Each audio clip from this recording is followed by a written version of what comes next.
It's 3:14 a.m. You're driving down a stretch of highway where the streetlights haven't worked in decades. Your world is just the two cones of light from your car, slicing through the darkness.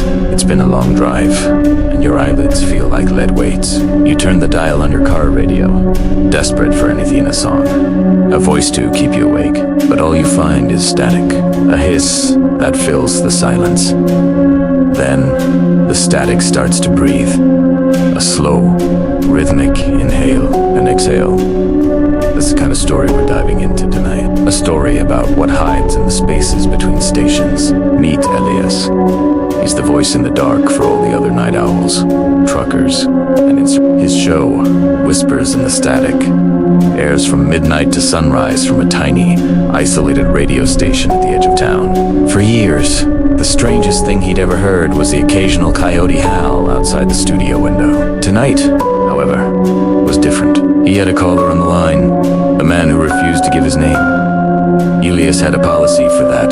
He just assigned them a number. All right, caller, you're on the air.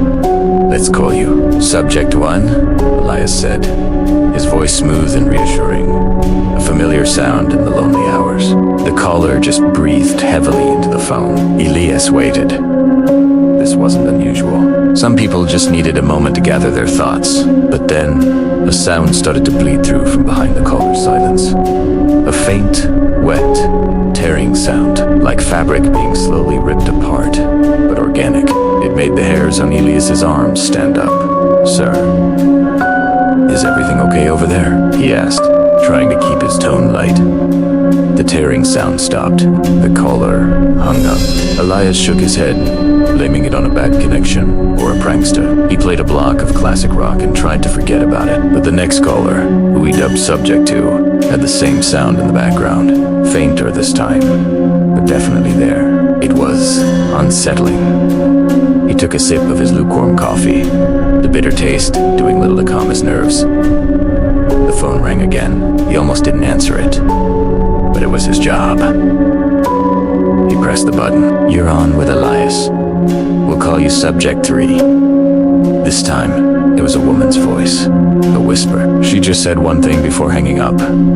He's listening. Now, Elias was officially creeped out. He was a man of logic, a skeptic who hosted a show about strange things but never truly believed in them. He tried to rationalize it, a coordinated prank, a technical glitch in the phone lines.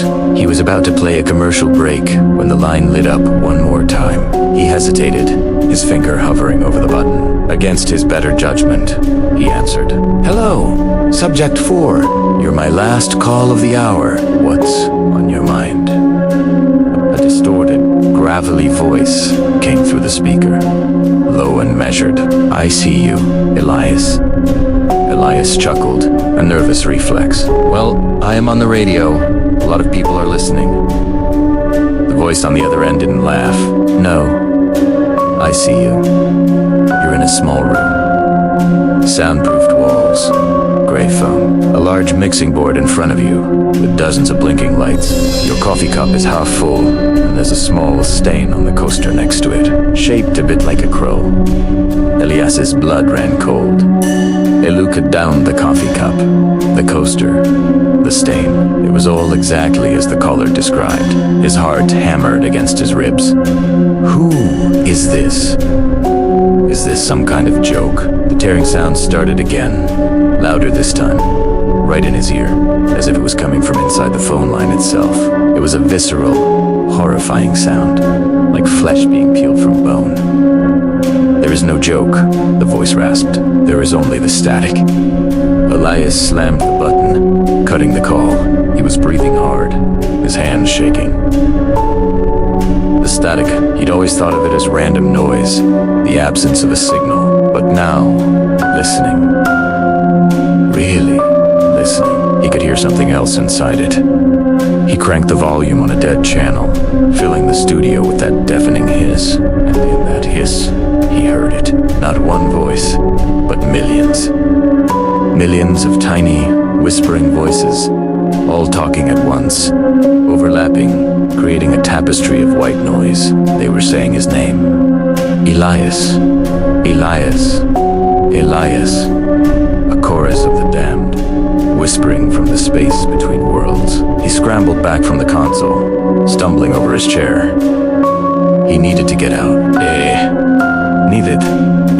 He reached for the light switch by the door, and just as his fingers brushed against the plastic, every light in the station went out. The mixing board died. The monitors went black. The only sound was the frantic pounding of his own heart in the suffocating, absolute darkness. He fumbled for his phone, his shaking hands almost dropping it. He turned on the flashlight, the sudden beam of light cutting a sharp cone through the gloom. He pointed the light at the large pane of soundproof glass that separated his studio from the empty hallway, and he saw his reflection. But something was wrong. Terribly wrong. He raised his left hand, the one holding the phone. In the reflection, his image raised its hand too. But 3 seconds later, it was lagging, like a bad video stream. He lowered his hand. 3 seconds later, the reflection lowered its hand. He took a step to the right. The reflection mimicked him, but always with that sickening, impossible delay. Panic seized him. It was frozen, staring at this delayed version of himself. Then, the reflection did something he didn't. It smiled, a wide, unnatural grin that didn't reach its eyes. The reflection leaned forward, its face pressing against the glass from the other side. It opened its mouth and began to speak, but no sound came out. It was mouthing words, its movements slow and deliberate. Elias watched, horrified, as his own delayed face spoke into a microphone that wasn't there. The reflection looked calm, professional. It looked like a radio DJ getting ready for his show. And then, the final, soul-shattering realization crashed down on him. The static wasn't a signal from somewhere else coming in. It was a signal going out. The millions of voices, they were trapped. He was trapped. He wasn't Elias in the studio, looking at a strange reflection. He was the reflection. He was the whisper in the static.